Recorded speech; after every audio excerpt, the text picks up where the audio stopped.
advocating for government policies to strengthen youth capacities only on iRadio, your eye on South Sudan.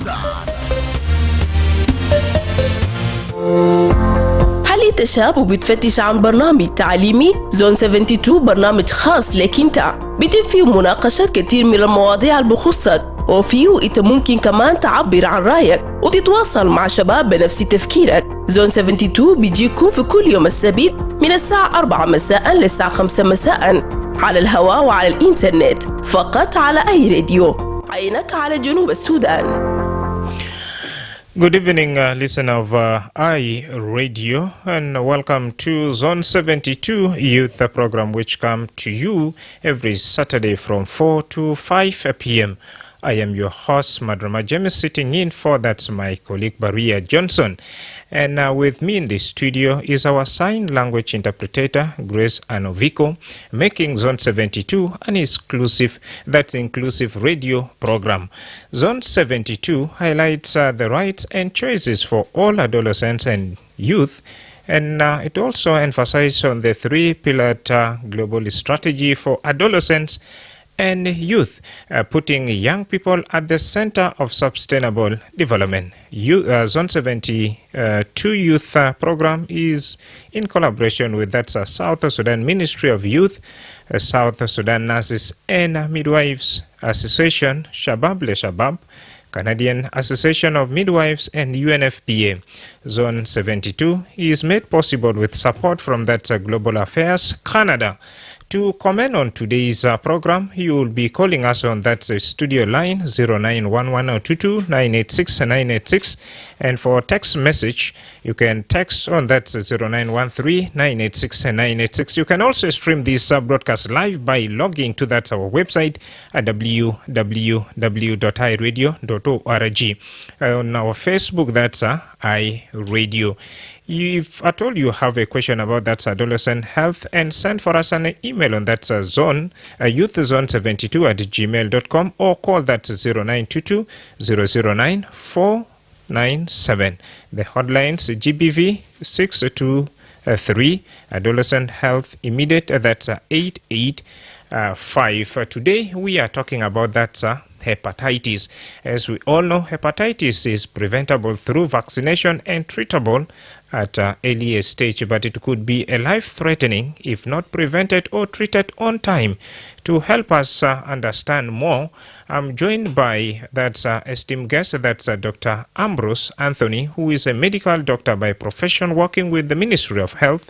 Then Matiok Anthony is the executive director of Friendship, Friends of Humanity, which is also a national organization is spearheading hepatitis agenda. Welcome all to the studio of iRadio. And to kick start with Dr. Ambrose Anthony, what is viral hepatitis and what are the types of these viruses? Welcome on board. First of all, I want to say thank you all, South Sudanese citizen, and I want to give my special thanks to the iRadio for giving me the chance to come and express some infectious diseases that have been disturbing people in South Sudan. And most of our people here, they may know about it or they may don't know about it in direct way or indirect way. But today I'm going to give a brief discussion or a brief awareness about the hepatitis and how it's going to even to help us more in future on. Let me give a chance to my friend. Yes, welcome. Thank you. Based on the comments you have asked, hepatitis is an inflammatory, is an infection of the liver caused by a type of viral hepatitis, which are of different type. We have hepatitis A, hepatitis B, hepatitis C, hepatitis D, and hepatitis E. These are the 5 different types of viral hepatitis that cause an inflammation to the liver. Yeah. You talked of 5 class of hepatitis B. At the start of this introduction, we learned that hepatitis is preventable through vaccination and treatment. Now, which class exactly of this hepatitis, which is preventable or treatable? Welcome. Actually, as my colleague here mentioned about the definition of hepatitis, is one of the infectious diseases that affect the liver, actually. And the way that we can be able to prevent ourselves is through testing and having like vaccination.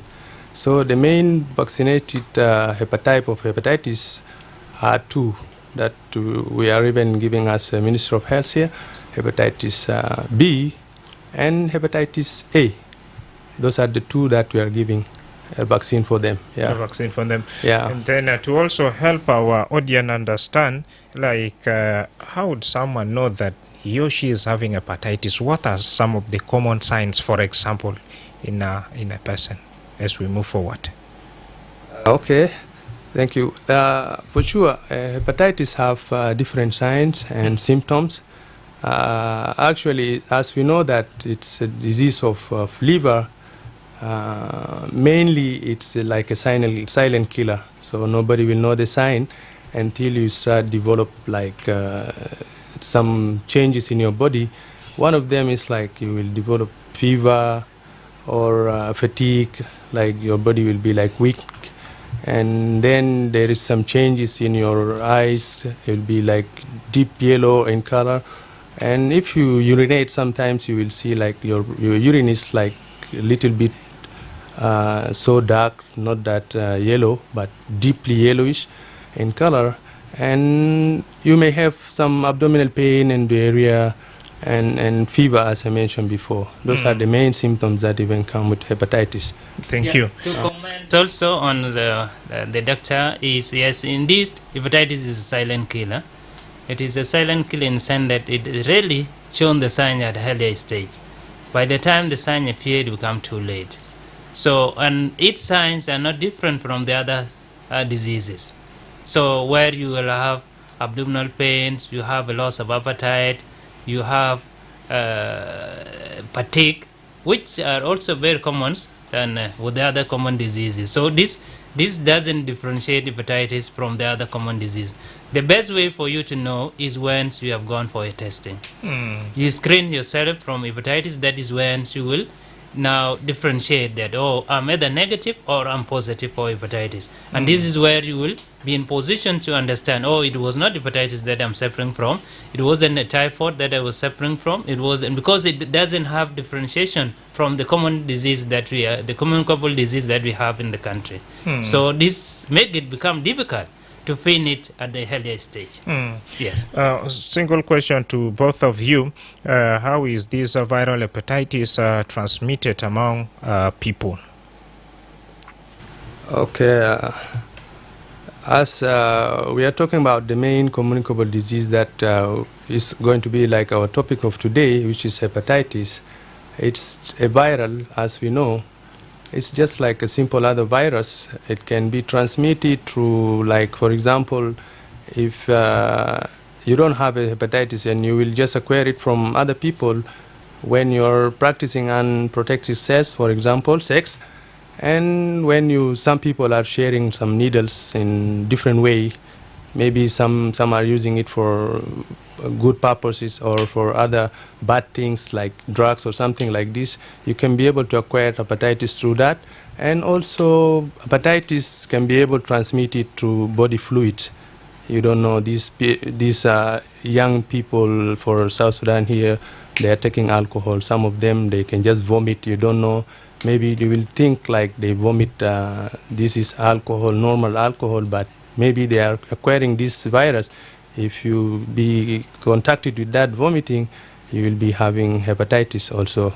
Let my friend add more. Thank you. To understand better for viral hepatitis mode of transmission, we earlier said hepatitis are having 5 different types. So these 5 different types have a different mode of transmission. And we will begin, I may begin with hepatitis A and hepatitis E. These 2 viral hepatitis are really transmitted through contaminated food and contaminated water. So it will become when, especially we have had several outbreaks of hepatitis E in this country, in congested area, especially in western Barkazal. There was an outbreak of hepatitis E, the same in Unity State. So it happened when there is a low hygiene in that area. So, and these two can really be prevented with improvements of proper West hygiene, hand hygiene, and also sensitization. That is how the two hepatitis can be transmitted. Right. The other three, which is hepatitis B, hepatitis C, and hepatitis D, I may begin with hepatitis B. Hepatitis B is one of the viral hepatitis that is easily transmitted. And how? One, this is a disease that is transmitted through contacts with blood of an infected person. So if a person is infected and you come in and have contact of that person, you will go with the infection. This is another disease that is sexually transmitted, hepatitis B. So hepatitis B is also transmitted through sharing of sharp objects. And we all know, South Sudanese, we have been sharing common sharp objects, such as razor blade. Even in villages now, you find one person use a razor blade and is also borrowed from a neighbor because of the scarcity of the resources. And this is how hepatitis is being transmitted. Fourth things is also through, we have communities that still use the skin tattoos and the head mark. This sharing sharp object when around 30-50 young people are lining up and they are head marked with the same sharp object. And this is, if one of them is having hepatitis B, it is a line of how these people can acquire hepatitis. Hepatitis B is also transmitted from a mother to her newborn babies, especially during delivery. So if a mother is positive and she has not been protected, given antiviral to suppress the virus, then it means she easily transmit the infection from her to the baby, especially during delivery. So these are ways hepatitis B can be transmitted. The fifth thing is through sharing of a toothbrush. One may say, we are in city, why do you share the toothbrush? But accidentally, you might be having a common place where you are putting your toothbrush and hurry in the morning, you are late, you fix someone's toothbrush, and if that person is infected, there is always a blood stain that you cannot see, and it may be behind the toothbrush, and accidentally use somebody. So if that happens, then you may also acquire hepatitis B virus. So these are ways you can really acquire hepatitis B virus. Sharp object, as Dr. has commented, like razor blade, he has talked, needles, he has talked about it. So hepatitis C. Hepatitis C is a virus that is also transmitted through blood transfusion. It is also through sharp objects, and this is why the drug users, those who inject the drugs, hepatitis C is very common among such a group because of such a way of sharing the sharp object. Still, the sharp objects is also a ways you can still transmit hepatitis C. Right. Hepatitis D is a virus that is a weak virus that cannot happen on its own. It needs the presence of hepatitis B in order for it to go through to a person. And the mode of transmission is the same. You cannot get hepatitis D if you don't have hepatitis B in you. So these are the ways the 5 viral hepatitis are transmitted. Thank you. Thank you, Matiok. Now, let me cross over to that, Dr. Anthony, a medical director by profession and working with the Ministry of Health, with the explanation from that, Matiok, meaning that the life of people is at risk now. Who are those at most risk, and the hepatitis also developing to that's a chronic one in South Sudan particularly? Welcome. Okay, this is a good direct question that it needs us all to collaborate together. Like as we know, this disease is actually, there is a lot of vulnerables. We should know them. Okay, first of all, the kids, the children, like what he mentioned about the transmission from mother to the child, And the kids within the home, they are vulnerable to acquire these diseases, because if they don't know one of their relatives at home they're having these diseases, they will just play randomly, touching anything, playing with some fluid, any environment, any things around the patient. They will don't know these things. So those people are in high risk. And then the healthcare workers, as I mentioned, like for us as medical personnel, so working with the hospitals and the clinics and all those people, they are highly to get these diseases. And also those who are sharing sharp objects, as we mentioned, the youth actually, who's using it in their own way to live their own life. We don't want to talk more about, but those are the high-risk personnel also to have this kind of virus. And other point is like in the hospital we have we are in a like endemic area of malaria. Malaria can lead to some anemias, losing of blood, or injuries, or any other kind of losing blood and developing anemia. So you may need blood. So those who are receiving blood, they are high risk of having it. But we thank God that our ministry nowadays make a standard of screening for the blood, so we reduce such kind of transmission. And other things is like I mentioned before, those who the youth, those are the high group who are having it. So I'm just taking care. I'm just sending a message direct to them there, like you as a youth of South Sudan, you need to take care. You need to start screening yourself. You need to take care, whatever, not just for hepatitis, for other diseases. You know, hepatitis is one of the danger diseases that affecting you, and you are not knowing it. So those are the group that are in high risk. Yeah, well, okay. Yes, as you add, we have also seen some other situation where hepatitis also develop into a chronic disease and cause even things like liver cirrhosis, and you can explain more about that. Thank you. I may comment on what the doctor has just said before I come to that. The most risk groups, as he mentioned, are the babies. The babies, especially the newborn babies. And in a situation where a mother is positive and the child, she transmits the virus to a child, the babies, especially the newborn, are having up to 90% chances of developing chronic hepatitis compared to adult. And the other babies is from 50 to 70 of developing the virus. So the risk of developing chronic hepatitis is, the younger the person is, the highest the risk of developing chronic hepatitis. And the other groups is also the alcoholics groups, those who are taking alcohol. You know, liver is an organ that purifies everything that we are taking. And if this is the sick organ that is already struggling with the virus, and again coming up with the toxics on it, it is easy for it to develop a liver cirrhosis. Coming to the liver cirrhosis that we have talked of, yes, indeed, hepatitis is a viral disease that affects the liver, and the process takes a longer time. You may not develop on a shorter time, but as you continue, the virus become multiplying, it become developing, changing, damaging the liver until the stage it causes liver cirrhosis, and from it can even lead to a liver cancer. So this is when there is no intervention.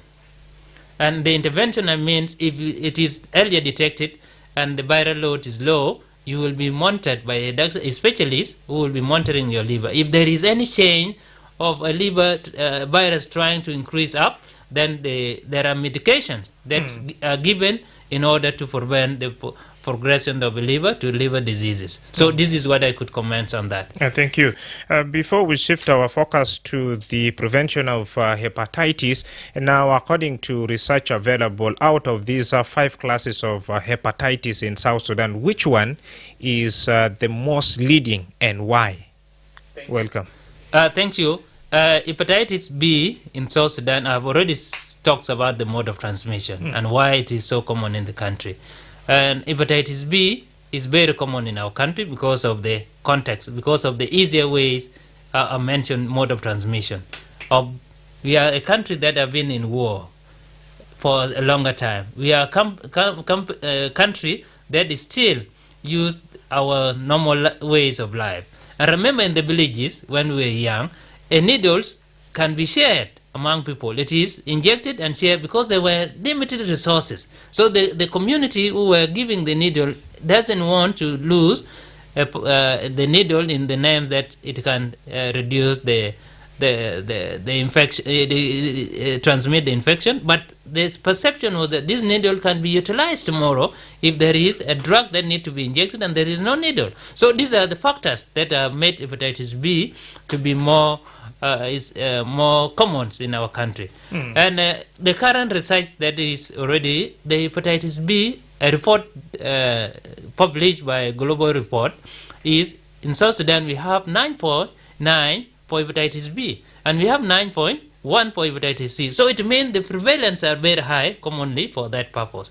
And because of the communal life of our way, the head marking, tattooing, and then the tooth removal for the community, and the communal ways of circumcision for the communities that are circumcising the boys. So these are ways of how hepatitis has been easily transmitted, and it become a way why it is very common in our country. All right, before I invite Dr. Ambrose to talk about how can someone prevent him or herself against the viral hepatitis, via our Facebook page we have Margaret that she wants to inquire about hepatitis B. Can hepatitis B be spread through kissing, sharing food, or mosquito bites? Over to you, Matiok. Then Dr. Ambrose, you can tell us how can someone prevent him or herself. Thank you. These are the wrong perceptions that are taking place. You cannot get hepatitis B through kissing. You cannot get hepatitis B through handshake. You cannot get hepatitis B through hacking, or eating a meal with the person. Eating a meal with the person that has prepared a person who is hepatitis B positive, or the person who has prepared hepatitis. You can't get hepatitis B in that ways.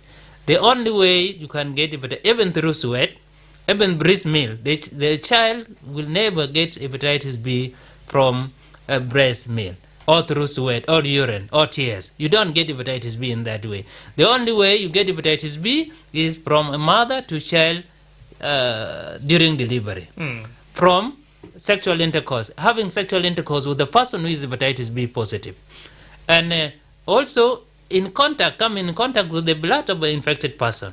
It is not any blood. So sharing a sharp object, as I already mentioned. So my sister Grace, hepatitis B, you can never get it from sweat. You can never get it when you share the utensil, eating together, sleeping on the same bed. You will never get hepatitis B from that. Thank you. Margaret, there you go. I believe your question is well answered. Now over to you, Dr. Ambrose. How can an individual prevent him or herself from that hepatitis, viral hepatitis? Welcome. Okay, thank you. Prevention is better than cure. This is the term that we all believe on it. And to prevent yourself from some diseases, you have to know more about the disease. If you know about the disease, you will know how to prevent yourself. So the awareness that we are giving is part of the prevention of hepatitis B in general, okay? So as people, you need to do screening, which is the most important part, to know your status about hepatitis, okay? If you know your status, even if it is positive or negative, it will be better than don't to know anything about it. Before you develop the complication, for example, if you have it, so if you know the status, it will be better to prevent yourself from hepatitis. That is all that I can be able to share. Let's talk about also getting the vaccine, whether someone who is hepatitis B positive can still get the vaccine. Those things are there, but that's why we are here to correct the wrong things, the wrong rumors. Even those are rumors, and there are some people who practice in that kind of things, which if you're having hepatitis, we will just give you the vaccine, you will be fine. No, you will just increase the load of the virus inside the body of of your patient. So it is better not to start vaccine if you are having hepatitis. If there is a confirmation that you have hepatitis, it's better not to start the vaccine. You better treat yourself and you'll be fine. That's it, yeah. Okay. Over to you. How will you now finally know that you are really protected from that hepatitis? Thank you. The protections is once you have there is someone who have already asked that question earlier on Facebook page, and I have answered. For you to know once you have already given a vaccination, after you have already given a vaccination, then you will do what is called hepatitis B surface antibody. So this antibody is what confirms whether you are protected or not. If the antibody is negative, is not appearing, then it means you are not protected. And there is a maximum where this antibody is stay. If there is any drop because of chronic stages, because of a low other chronic illnesses in you, it causes the protection level to drop. So when the protection level drops, it means you are the eligible person to be given the boosting dose. So for you to know you are protected, you need first to complete your hepatitis B vaccine, and then after some time you go and do the hepatitis B surface antibody. This is what will confirm whether you are protected or not. After taking the first dose, when are you supposed to take the boosting dose? There is the first dose, the hepatitis B is given in 3 doses.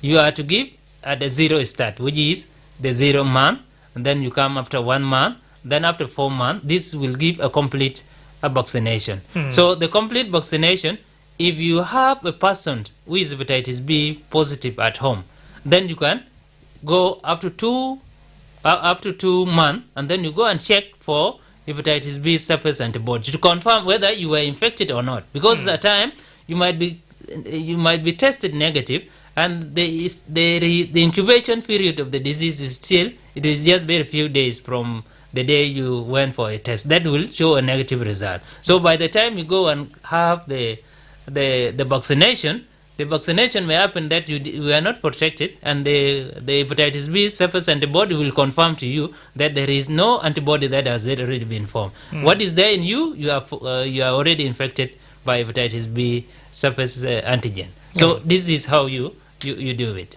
Dr. Ambrose, does hepatitis vaccine expire in the body?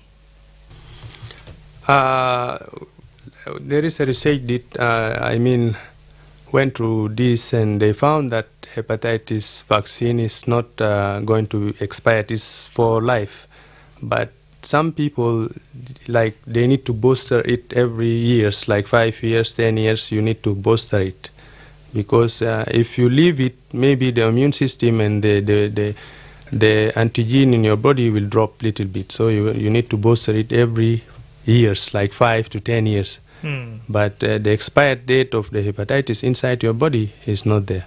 All right. Okay. And go ahead. Yeah, thank you. To comment on that is you only do it once you have known the hepatitis B surface antibody has dropped. This is when you do the boosting dose. You don't just go and ask for a boosting dose, that I need a boosting dose, because this vaccine is a lifelong vaccine. Yeah, so once you are given and you fear, you need to know whether you are protected, you go for hepatitis B surface antibody. This is what will confirm whether you are eligible for boosting dose or not. All right. Yes. Dear listener, if in case you have just joined us, you are listening to that Zone 72 program. Right about now, after this break, we shall be giving you a chance to call us here on 0911-022-986 to ask you a good question. And meanwhile, do not also hesitate to drop in your question via that's our Facebook comment section right here, and we'll go through them after this break. Welcome to Zone 72, a radio program for youth and by youth, featuring stories that talk about access of youth-friendly services, sex education, building the emotional, physical and intellectual health of youth, and advocating for government policies to strengthen youth capacities. Only on iRadio, your eye on South Sudan. Welcome back from the break. It's time now for you to pick that cell phone and dial our studio line 0911-22986-986 or send for us a text message on 0913-986-986. We are talking about that hepatitis here. What's your good question to that, my guest? And I'm delighted to be joined by Dr. Ambrose Anthony, who is a medical doctor by profession working with the Ministry of Health, and Matiok Anthony, who is the executive director of Friends of Humanity, which is a national organization spearheading hepatitis agenda. Before the break, Matiok, you had wanted to add something very important. Now, welcome on board. Oh, thank you so much. What we did not talk about is the hepatitis B birth dose vaccine for the protection of newborn babies. We have said hepatitis B is transmitted from mother to child transmission. And how can the newborn be protected now when the mother is positive? So what happens is, if a mother is positive and the child needs to be given the birth dose vaccine within the 24 hours of their life. And this vaccine is not yet in the country. This is a challenge. With the 9.9% of hepatitis B, it means there are a number of mothers who are also positive, and they are easily transmitted the infection to newborn babies. And the babies are at risk, of which I talk of 90% of newborn babies develop chronic hepatitis B. So it means it is only 10%. So it means the country is really at a serious crisis with hepatitis B. If there is no intervention, the best way is to have hepatitis B birth dose vaccine introduced so that the positive mothers have to be screened, and every pregnant mother, let me put so, every pregnant mother need to be really at health facility, screened with hepatitis B, and if they are positive, then they are advised to deliver at a hospital so that the newborn babies are protected. And I believe mothers are really so keen when it comes to protection of the babies. They will be really interesting to come and deliver at a health facility to ensure the newborn babies could not acquire the infection. So this is what I had wanted to comment on that. Thank you, Matiok. Now, Dr. Ambrose, Matiok talked of that intervention and that introduction of that the vaccine. What's the Ministry of Health doing in order to have the vaccine for that hepatitis B in the country? You know, any vaccine you want to add, any vaccine, there is categories of how are you going to implement, or there is some policy we need to add. There is some researches we need to put. The vaccine is there, but the ministry is still working on that issue. I'm sure 100% they are working on it because the strategies that they are putting, one of them is like how to reduce or to eliminate this virus from our community. So in close future, I'm sure 100% the Ministry of Health will try its only best to bring the vaccine in our country to help our mothers and the kids. All right. Via our Facebook page, we have Abraham Chol Malwali saying you earlier on talked of 5 classes of that hepatitis. Now, which one is the most dangerous one? Welcome. Thank you. When we talk of the dangerous one, we talk of the common one, and with the high prevalence of the country. I said earlier that hepatitis B is very common because of the easy ways of transmission and the nature of our communal life in the country. So hepatitis B and hepatitis C are the chronic hepatitis diseases that we are focusing on because of the chronicity that they cause to the population, and they all lead to liver cirrhosis and liver cancer. So the purpose of focusing on hepatitis B is because the prevalence is very high. It is not that it is less than hepatitis B, but the good news that hepatitis C is curable. When you have hepatitis C and you are given medication, in 3 months' time, you are cured completely from hepatitis C. But hepatitis B is also treatable. It doesn't have cure, but it is a vaccine preventable. I'm encouraging also Sudanese, those who have not known the status, to ensure you go and know your status for hepatitis B so that you can get the vaccine, which is a lifelong vaccine. So this is what I can say to my brother. Okay. Also, a quick one. We learned that someone can get, of course, hepatitis through that's having unprotected sex, and that is what most of the youth like. So, what's your take on that, and how can youth also prevent themselves from that having unprotected sex? This point will take us through the behaviors of our community, through the sexual behaviors that we have. Nowadays, youth are even, I don't know why, but they like to have unprotected sex more than protected sex. Maybe they don't know the what we call it? The risk.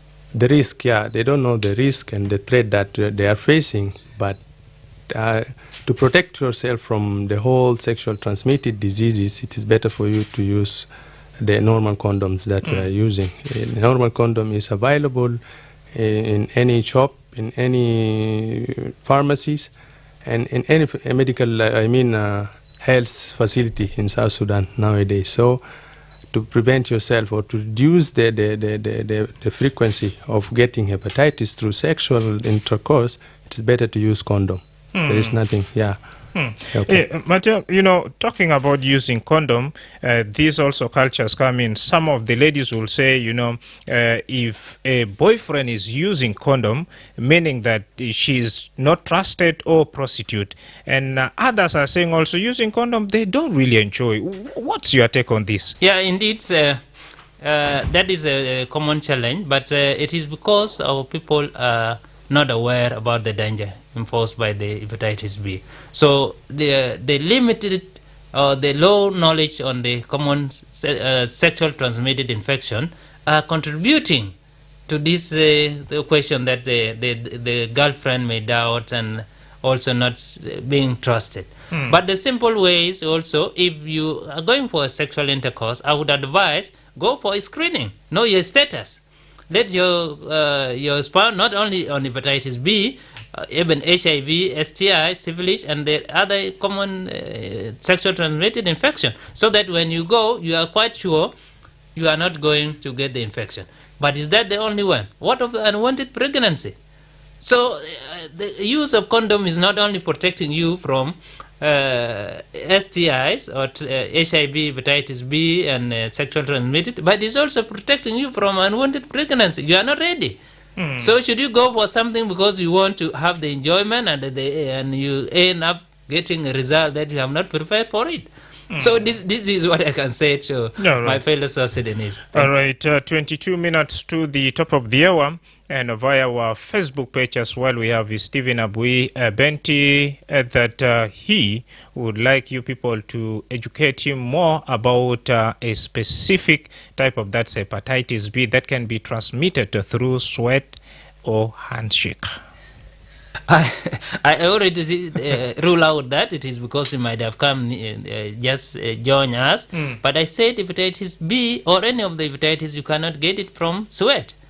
So the hepatitis B is only transmitted, it is a blood-borne virus that can be transmitted through blood contacts, sexual intercourse, and sexual intercourse with an infected person, and also from mother to child transmission. So you don't get hepatitis through sweat. These are the things we are here to clear out from the minds of our people. You don't get any of the hepatitis through sweat. All right.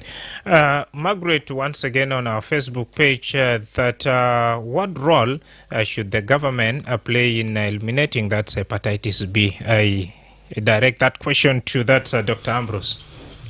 Thank you. Actually, this is a good question. It will go just direct to the Minister of Health, but I can be able to defend the Minister of Health by saying that the government have priorities for everything. One of them is like to protect the country from the economic crisis that we are going through right now, and it does not mean that we are not going to take care of ourselves or to our health. The health sector in the Ministry of Health are working hard day and night, like to reduce or to eliminate such kind of diseases, not only hepatitis, but there is a lot of diseases even moving around the country, and we are endemic on them, like, for example, malaria, one of the dangerous diseases that we have. So to eliminate all these things, it needs time, it needs good strategies, It needs a good planning and it needs even the good policy. And it needs you people even to collaborate with the government, like to help yourself. If you take awareness about hepatitis, for example, and you all run for the test and to knowing your status and to receive your vaccines, you're not helping the ministry of eliminating these diseases. All of us, we have a role to play on that. Okay, thank you. Matiok Anthony, we have Margaret once again that many citizens remain undiagnosed until this disease causes things like liver damage. Why? Yeah, thank you so much. It is the factors that we have a lot of factors why this. At first, we don't have a donor for hepatitis that is supporting hepatitis.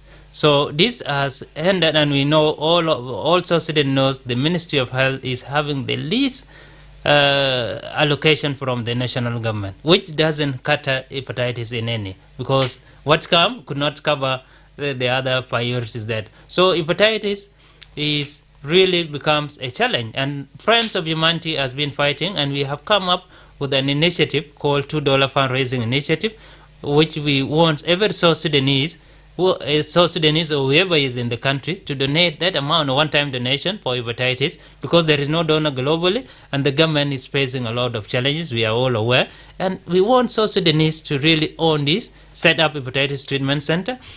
One of the factors is that we don't have a common center where people could really go for treatment. It is only the private sector, which are very expensive.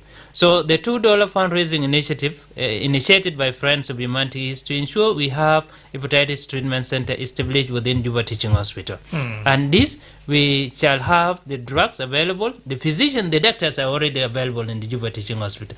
But there are no testing devices for this. So the challenge why people always develop liver cirrhosis and liver cancer is, one, we have 4 seeking behaviors. A person needs first to fall sick, and then after you fall sick, that is when you will rush to see the doctor. And there, I've already talked of hepatitis being a silent killer.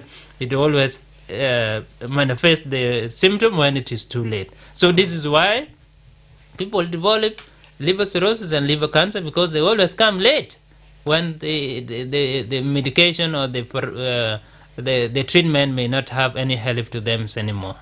Yes. Abraham Chol, once again via our Facebook page, that for instance, if you come in contact with someone who is having HIV, you have a 72 hours where you can go and get the PEP and so forth and so on. Now, particularly to hepatitis, what's the earliest stage that hepatitis B can be treated when the person is affected? Hepatitis B, the doctor will comment. Hepatitis B is a disease that have stages, and it is not every hepatitis patient that is eligible for treatment. I already talked of the risk developed. If you acquire hepatitis at adult age, you have 95% of those who acquire hepatitis who are adult the immune system will clear the virus from their blood. And the only 5% will be the one that develop going to chronic stage. So in this case, if you are being found positive, then there are tests that you undergo. One of the tests is you will undergo a viral load. The viral load is to detect the amount of the virus in you. And if the viral load is low, and then they goes for a liver function test to check the enzyme in the liver, whether the virus is having an impact in the liver. And if the liver enzyme are normal, then they also do abdominal ultrasound to check whether there is an enlargement in the liver. If all the 3 tests are normal, then you will be advised to be doing the monitoring. You will be given a time to come for the same test result, and you will not be given any medicine. The purpose is your immune system need to be given a time to clear the virus, and you will only be advised on balanced diet, on exercise. And if you are alcoholic, you will be advised to stop alcohol and cigarette, so that your immune system becomes strong to clear the virus in your body, and you become free from hepatitis B virus. You can add on, Dr. Ambrose. Okay, as my colleague mentioned here about the clearance of the virus from your body, it's like more than 95% of hepatitis case can be cleared by the self-immune defense or system. So that means if your immune is a little bit strong, more than the viral, that means you can be able to be safe from getting chronicity of the virus, okay? But if they found that your body is, the immune body, which the immune system of your body is weak, that means you're going to be among those 5% of people who is going to develop the chronicity of the viral inside your body. So the early you get tested and you get like detecting as having hepatitis, the earlier that you have been protecting from developing the chronicity. That is a message that we want to send. Like you need to go as early as possible so that you can be able to be managed or to be monitored, not to develop the complications of hepatitis B. Yeah, that's it. Margaret, again now on our Facebook page, that what are the main barriers to that widespread vaccination in places like South Sudan? What are some of the main barriers? Maybe there's a research like you are spearheading, of course, hepatitis initiative in the country. Maybe you can throw more light on that. Thank you, Margaret. The barriers remains on funding. I earlier said hepatitis doesn't have funding completely. And the funding is always the catalyst for anything to progress well. But due to lack of the funding is the purpose why hepatitis is not paid attention. Two, the people have low knowledge on hepatitis. There is a limited awareness on hepatitis. So people doesn't take hepatitis serious, including the policy makers. And this is why there is no that seriousness taken to ensure hepatitis is prioritized among the common disease that need to be cleared out of the country. Yes. Dr. Ambrose, now to make it also somehow complicated, you know, there are some other areas they don't have that proper structure, and there's also poverty. Now, how can someone, you know, prioritize his health, go and have a checkup for that hepatitis B in such a situation where we are in now? Thank you. As we know, there is a lot of challenges in the system, like health system in South Sudan. So to the revenue, or what you call it, like the donors, first of all the donors, if we have donors, more donors for hepatitis, specifically for hepatitis, when they donate some funds, we can be able to allocate them in other areas, like to give them like services, for example. But it is hard even to have it. This is one of the most challenges that even the Ministry of Health or the health sector facing it, in the country. Yeah, so to read these things, let us try to collaborate with the Ministry of Health. Like I'm asking, we have our own role to play. Like if you struggle to get something, I think 100% you will get it. So if we all rushing to get the services for hepatitis, it will open the eyes of the government, the policies, to be aware about what is going on. People will ask more about something that is not available. So it will be good for them even to make it easy for accessible for the community to access these services. So if you are ignoring it, you are ignoring those things, they will even ignore us. That's it. So let us try to do our best, like to read them, like top, like up, I mean down, up, something like to raise it from down here to read them up there. Right. Maybe, yeah, that's it. All right. And it's not a time maybe to put blame on the government or on the citizens, but how can individual take the initiative, you know, to fight hepatitis B? Over to you. Thank you so much. I earlier said a joint effort is really very crucial, where Friends of Humanity has come with $2 fundraising initiative. And if we are to embark this $2 fundraising initiative, a $2 fundraising initiative, individual donating $2 can bring up to 10 vial of bulk dose vaccines globally. So my advice to those who can take this initiative serious is, if you are listening to us, take your health as a priority. Know your status as the ways you can be part of this journey together. And also, you donate your $2 for hepatitis elimination, because there is no donor that can come for hepatitis. And if the citizen, through Friends of Humanity, can come together, donate this, establish hepatitis treatment center, and then we showcase what the citizen has done, then this is really something that we all can be proud of. We have donated $2 and this is what we have achieved so far. And this will even scale up the testing to the community level, because we shall have the commodities. But now we don't have testing. We don't have test kit. So this is what I can say to individual. It is not longer we have a role as individual in order for us to have a successful country, a prosperous country. Let's take initiative that can put our nations at a certain position in global. Thank you. In taking this initiative, cultural also aspect comes in. Now, how can this be fight? You know, sometimes if you want to come in, at the end of the day, maybe in the villages, people are using the same sub-object to do their own initiation. How can that be addressed now? Yeah, it is through awareness. We can still scale up. If you are listening to us here, then you can always be our hepatitis ambassador at your community there and try to educate. I know it is a challenge because we always take time to volunteers. And I want to advise each and everyone who is listening to us in this page or on iRadio following us, please be an ambassador. Take that initiative. The message you have got, use them, utilize them. There is available resources on internet. Internet now has access to everything. You can download such information and begin creating awareness in school.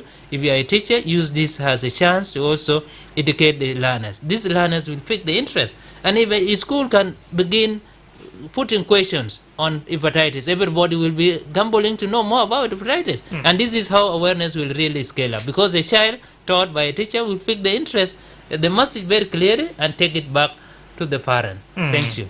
Thank you very much. A second last one, when is World Hepatitis Day, and what is the theme? If you can, of course, break it down. Welcome on board.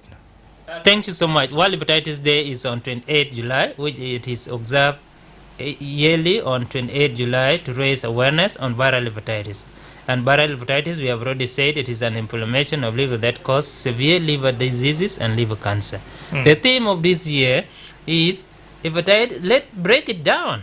It is a call for an urgent action to dismantle the financial, social, and systematic barrier, including the stigma that stands in the way of hepatitis elimination and liver cancer prevention. So this is the themes of this year. Yeah. Finally, is hepatitis given the attention it deserves from that prevention, awareness, and treatment by that individual, organization, or government? Dr. Ambrose, what's your take? No, go ahead. Whether hepatitis has been given that attention from prevention, awareness, and treatment. According to your observation, whether hepatitis really in this particular country has been given the attention needed. Yeah, for sure. As we are working with the FOH, the awareness is not reaching the level that we need, actually. So if we reach that level, I'm sure 100% the hepatitis B will be eliminated as soon as possible. Yeah, so we need to work hard. We need to do whatever we can be able to do as an individual, as a youth, as a citizens, as a government. Let us collaborate together to reduce these things. We can be able to do it. All right. Okay. Thank you. As we are coming to the end of our conversation, what's your last message, Dr. Matiok? Thank you so much, iRadio, for this opportunity. I want to really ask the fellow citizens that this is a journey we can really eliminate together. 2030 is not very far. It is just around less than 5 years now. And if we can all join hands and support the effort Friends of Humanity is doing in generating the $2 fundraising, then we could eliminate hepatitis. It is possible. We need just to stop from the mother. And if the transmission is stopped from the mother to the child, then it means the next generation we shall have a free generation from hepatitis. And this is the fight I would to really ask every South Sudanese to join that hand. The last one is we are not burden to the world. We are even contributors to the success of the world. So let us not be always the beggars. Let also be contributors toward our problem. And we can do this together. Thank you. All right. Over to you, Dr. Ambrose. Your last message as we are coming to the end of our conversation. Okay, thank you, iRadio, and thank you, citizen of South Sudan, the government, and South Sudan Medical Council in general. So the last message that I want to share with you, with this talk show that we share it together with you, citizen, let us try, like any individual, have to go for testing to know his or her status before he got the diseases, or wherever. If you got the diseases, it is better to start treatment. And if you got like yourself negative, it is better for you to get vaccines. Vaccine is available and something achievable. You can be able to get it and affordable. Even if you can pay some money, but the money that you are going to pay for vaccine, it's less than what you're going to pay for cure yourself from hepatitis when you get it. So you have to think two times when you see like you didn't check yourself, you didn't know your status. This is my message to you. The last message is to the government, like to try to put priorities, one of their priorities in hepatitis, because it's going to raise up and up and up, and a lot of cases in facilities having the cases, and we are suffering a lot in the hospitals and clinics and all these things. You know, our brothers and our sisters are suffering from hepatitis because maybe they don't know anything about it, or maybe because the government is not taking care of it. That's it. Thank you. Up to here, we have come to the end of Zone 72 Youth Program for this particular week.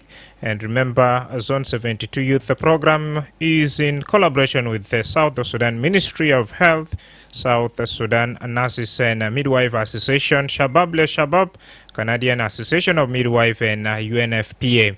And I would like to also remind you that we have been talking about that's hepatitis, and hepatitis can be prevented through vaccination and treated at that earlier stage.